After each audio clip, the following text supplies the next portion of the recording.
नमस्कार, स्वागत है आप सभी का हमारे इस चैनल पर। तो मैं आपको पढ़ा रहा था राज्य के नीति निर्देशक तत्व भारतीय संविधान में। मैं आपको इस टॉपिक के बारे में बता रहा था और एमसीक्यू बेस्ड सारे क्वेश्चंस मैं ले रहा हूं।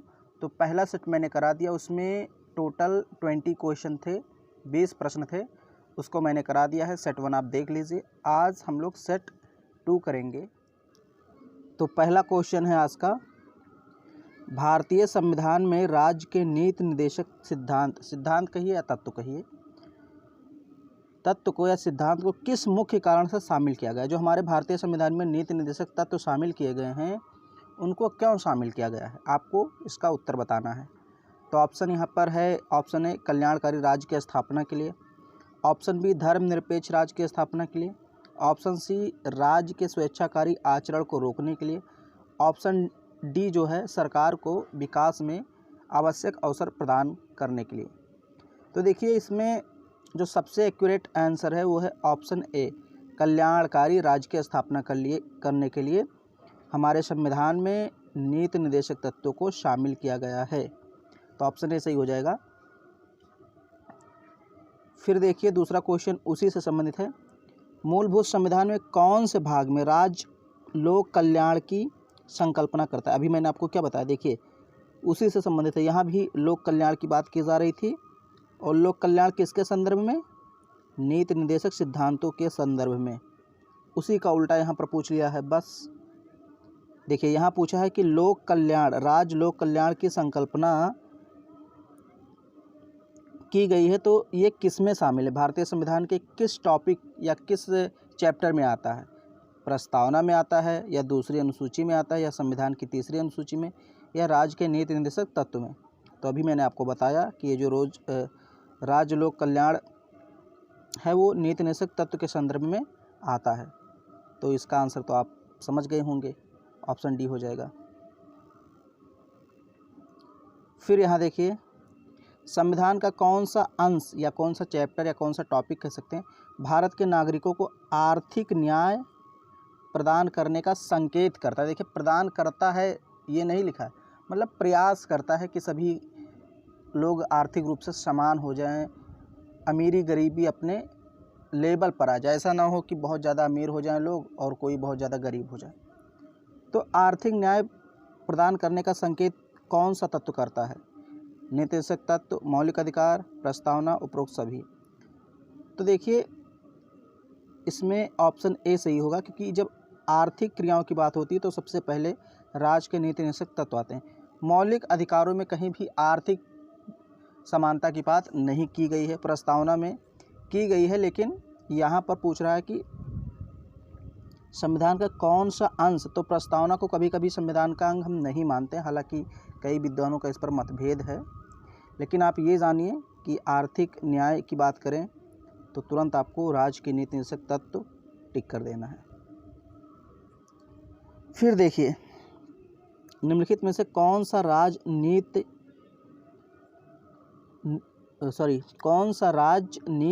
का नीति निर्देशक सिद्धांत नहीं है, मतलब कौन सा इसमें राज्य का नीति निर्देशक सिद्धांत नहीं है, आपको ये बता दूं। ऑप्शन ए है अंतर्राष्ट्रीय शांति को प्रोत्साहन देना, 14 वर्ष तक के बच्चों को निःशुल्क अनिवार्य शिक्षा प्रदान करना, गोवध निषेध, निजी संपत्ति की समाप्ति। देखिए पूछ रहा है सिद्धांत नहीं है, कौन सा नीति निर्देशक सिद्धांत नहीं है।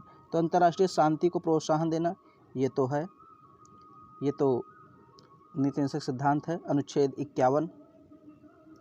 फिर 14 वर्ष तक के बच्चों को निःशुल्क अनिवार्य शिक्षा प्रदान करना, ये दोनों में है, मतलब ये मूल अधिकार में भी है और नीति निर्देशक सिद्धांत में है, तो ये भी है। गोवध यानी कि गौ का वध, गौ मतलब गाय का वध करने पर मनाही है, तो ये भी है, यानी उपरोक्त तीनों हैं। अब चौथा देखते हैं, निजी संपत्ति की समाप्ति, ये नहीं है। ओके, ये नहीं है, ये हमारा नीति निर्देशक सिद्धांत नहीं है, तो ऑप्शन डी सही हो जाएगा। फिर देखिए राज्य के नीति निर्देशक तत्व नहीं है, तो वही चीज़ है लेकिन ऑप्शन यहाँ पर बदले हुए हैं। आपको बताना है कौन सा राज्य का नीति निर्देशक तत्व नहीं है। वैज्ञानिक मनोभाव के विकास का, पोषाहार के स्तर को ऊपर उठाना, कमज़ोर श्रेणियों के आर्थिक हित को बढ़ाने का काम करना, या फिर कार्यपालिका से न्यायपालिका को अलग रखने का काम करना। तो देखिए, ये तो नीति निदेशक तत्व है, कार्यपालिका से न्यायपालिका को अलग करना ये नीति निदेशक तत्व है। कमज़ोर श्रेणियों के आर्थिक हित को बढ़ाना, अभी मैंने आपको बताया। आर्थिक समानता लाना, ये भी नीति निदेशक तत्व का मतलब एक सिद्धांत है। पोषाहार के स्तर को ऊपर उठाना, ये भी है। यानी कि BCD तीनों नीति निदेशक तत्व या सिद्धांत हैं। अब चौथा इसमें कह रहा है वैज्ञानिक मनोभाव के विकास को बढ़ावा देना, तो ये नीति निदेशक तत्व का सिद्धांत नहीं है। ओके, ऑप्शन ए सही हो जाएगा। फिर देखिए, छठा नंबर क्वेश्चन है, राज्य के नीति निदेशक तत्व में क्या शामिल है जो मूल अधिकार में नहीं है। ध्यान से पढ़िए, कौन सी ऐसी चीज़ है जो नीति निदेशक तत्व में तो शामिल है लेकिन मूल अधिकार में नहीं शामिल है, ये आपको बताना है। तो देखिए, अस्पृश्यता का उन्मूलन, ये अनुच्छेद 17 में है, तो ये तो मूल अधिकार में शामिल है। आने जाने की स्वतंत्रता, अनुच्छेद 19, ये भी शामिल है। धर्म की स्वतंत्रता 25 से 28, ये भी शामिल है। तो ABC तो मूल अधिकार में शामिल है, लेकिन वो आपसे पूछ रहा क्या नहीं शामिल है। तो कुटीर उद्योग जो है ये मूल अधिकार में नहीं शामिल है। ओके, जबकि कुटीर उद्योग नीति निदेशक तत्व में शामिल है। ओके, तो यही आपसे पूछ रहा है कि कौन सा ऐसा तत्व है जो नीति निदेशक सिद्धांत तत्व में शामिल है लेकिन मूल अधिकार में शामिल नहीं है। तो कुटीर उद्योग ऐसा तत्व है जो राज्य के नीति निदेशक सिद्धांत में शामिल है लेकिन मूल अधिकार में शामिल नहीं है। किसी नीति निर्देशक सिद्धांत को प्रायः समाजवादी माना जाता है, क्यों? वो कौन सा कारण है कि हम नीति निर्देशक सिद्धांत को समाजवादी मानते हैं, आपको बताना है।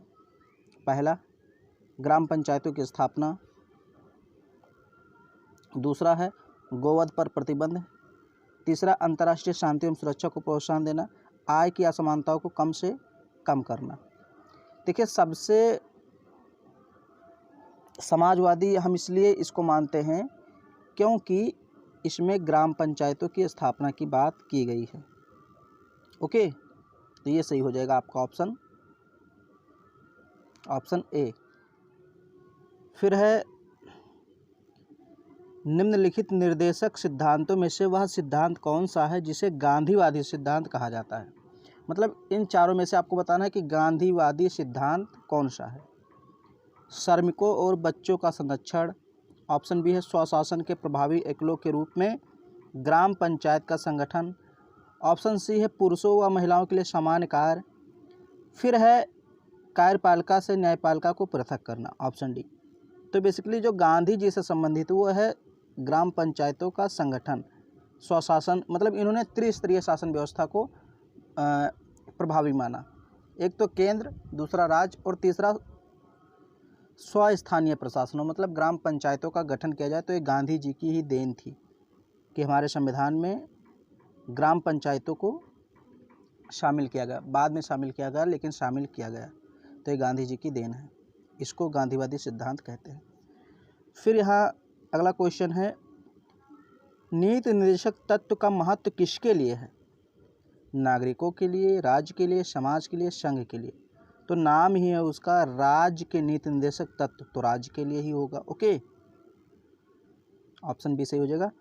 फिर 10 नंबर प्रश्न है आपका, भारत के किस राज्य में समान नागरिक संहिता लागू है?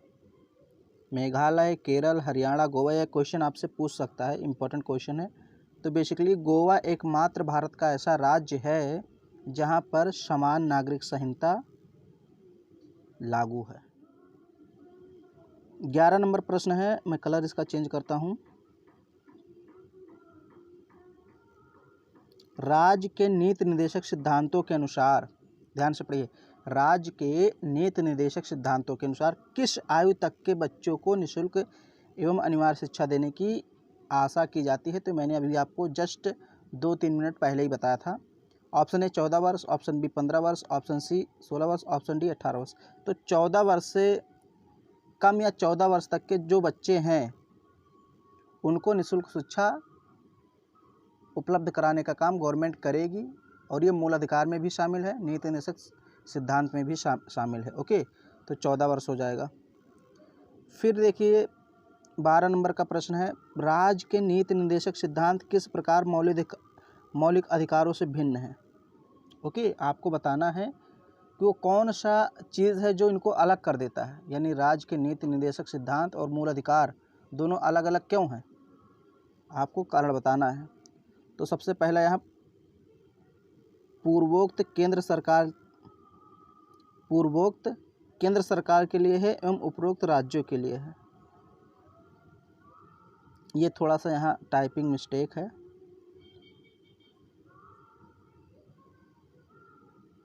चलिए मैं यहाँ आपको सही चीज़ बता देता हूँ, बाकी ये गलत ऑप्शन आप मत देखिए ना, क्योंकि यहाँ पर यह ऑप्शन कुछ टाइपिंग मिस्टेक हो गया। हालांकि जो सही होना चाहिए वो टाइपिंग मिस्टेक नहीं हो, ये दोनों ऑप्शन टाइपिंग मिस्टेक है।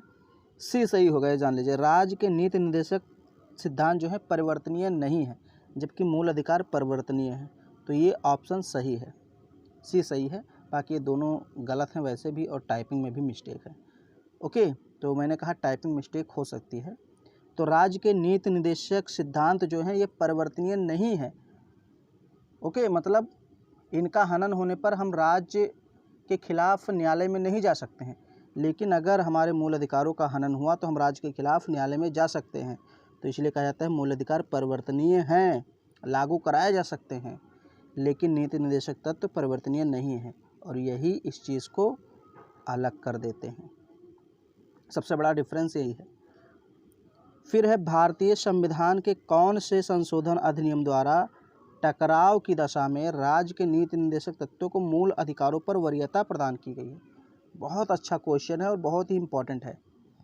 इसमें बताया जा रहा है कि कौन सा ऐसा संविधान संशोधन हुआ जिसमें ये कहा गया कि नीति निर्देशक तत्व मूल अधिकारों पर हावी हैं। देखिए क्या कह रहा है, नीति निर्देशक तत्वों को मूल अधिकारों पर वरीयता दी गई, तो कौन सा संविधान संशोधन है। तो यहाँ पर है 26वां संविधान संशोधन, 42वां, 43वां या 52वां, कौन सा है। तो बेसिकली 1976 में हुआ था 42वां संविधान संशोधन। 42वां संविधान संशोधन 1976। तो इसको यानी कि इस संविधान संशोधन में माना गया कि नीति निर्देशक तत्व मूल अधिकारों पर हावी हैं। हालांकि कुछ ही मूल अधिकार थे, सारे के सारे मूल अधिकार नहीं थे। ओके, कुछ ही मूल अधिकार थे। इसको जब डीप में पढ़ाऊंगा मूल अधिकारों को, तब मैं आपको वहाँ पर बताऊंगा। इसके बाद जो चैप्टर आएगा मूल अधिकार ही होगा। जैसे मैं नीति निर्देशक सिद्धांत पढ़ा दूंगा, उसके बाद मूल अधिकार चैप्टर लूँगा। भारतीय संविधान के अंतर्गत कल्याणकारी राज्य की अवधारणा निम्नलिखित में से किस अनुच्छेद में वर्णित है। कल्याणकारी राज्य की स्थापना की बात किस अनुच्छेद में कही गई है, आपको बताना है। ऑप्शन ए है अनुच्छेद 36, ऑप्शन बी अनुच्छेद 38, ऑप्शन सी अनुच्छेद 49, ऑप्शन डी अनुच्छेद 51। तो बेसिकली जो अनुच्छेद 38 है, इसमें कल्याणकारी राज्य की स्थापना करने की बात की गई है, ध्यान में रखना, अनुच्छेद 38। 15 नंबर प्रश्न है, समान न्याय और निःशुल्क विधि सहायता का प्रावधान संविधान के किस अनुच्छेद में है। सरकार गरीबों को निःशुल्क कानूनी सुविधा प्रदान कराने का प्रयास करेगी। निःशुल्क, जैसे बहुत गरीब हैं, वो केस नहीं लड़ सकते, प्राइवेट वकील नहीं कर सकते, वकीलों को पैसा नहीं दे सकते, तो सरकार का एक कर्तव्य है कि उनके लिए सरकारी वकील उपलब्ध कराए। तो किस अनुच्छेद में बात कही गई है कि गरीबों को समान न्याय और निःशुल्क विधि की सुविधा या सहायता प्रदान किया जाए, ये कहा गया है। देखिए अनुच्छेद 39 है, अनुच्छेद 39A, अनुच्छेद 40, अनुच्छेद 44। तो यहाँ पर जो है अनुच्छेद 39A, अगर हिंदी में लिखा होगा तो 39 का लिखा होगा, 39 का, तो दोनों सही है। ओके, चाहे 39A हो चाहे 39 का हो। तो इसमें कहा गया है कि राज्य गरीबों को निःशुल्क विधि सहायता उपलब्ध कराएगी।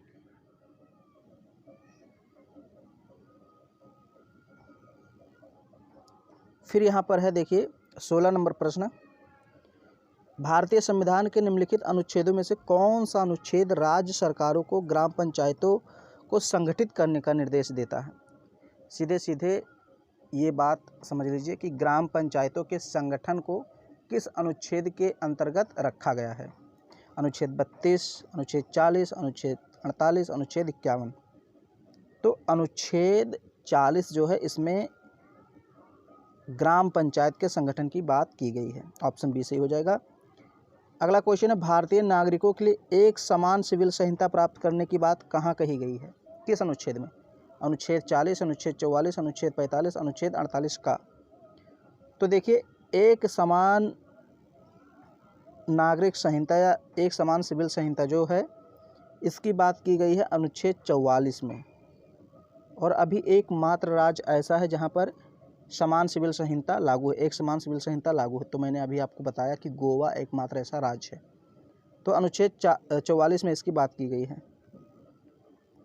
18 नंबर का प्रश्न है, संविधान के किस अनुच्छेद में न्यायपालिका का कार्यपालिका से पृथक्करण उल्लेख किया गया है? मतलब कौन सा अनुच्छेद न्यायपालिका को कार्यपालिका से अलग कर देता है?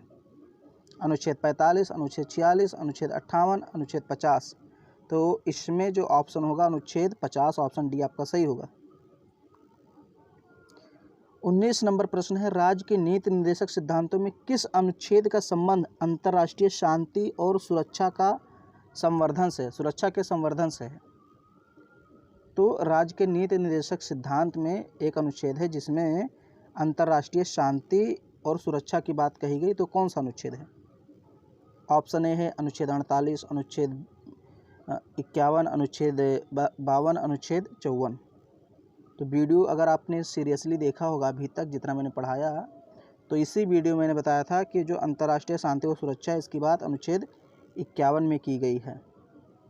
ऑप्शन बी सही होगा। लास्ट क्वेश्चन है इस दूसरे सेट का, भारतीय संविधान के किस अनुच्छेद के द्वारा निर्बल दुर्बल वर्गों को शिक्षा संबंधी सुरक्षा प्रदान की गई है? ओके, अनुच्छेद 45, अनुच्छेद 46, अनुच्छेद 47, अनुच्छेद 48। तो ऑप्शन बी सही होगा। अनुच्छेद 46 में इनको कहा गया है कि इनको निःशुल्क सुविधा प्रदान की जाएगी जो दुर्बल वर्ग हैं, शिक्षा या अर्थ संबंधी हितों की इनकी अभिवृद्धि व सामाजिक न्याय सुनिश्चित किया जाएगा। तो ये आपके 20 क्वेश्चन हो गए ये दूसरे सेट में। एक सेट इसका और लाऊंगा जिसमें हम कुछ महत्वपूर्ण अनुच्छेदों के बारे में बात करेंगे। उसके बाद ये आपका चैप्टर कंप्लीट हो जाएगा। इसके बाद हम लोग मूल अधिकार की बात करेंगे। तो अगर ये वीडियो आपको पसंद आ रहा है जो मैं डाल रहा हूँ, अपलोड कर रहा हूँ, तो वीडियो को लाइक करते जाइए। जितने भी वीडियो आप देखिए अपने दोस्तों में शेयर कीजिए और चैनल पे पहली बार हैं चैनल को सब्सक्राइब जरूर करें।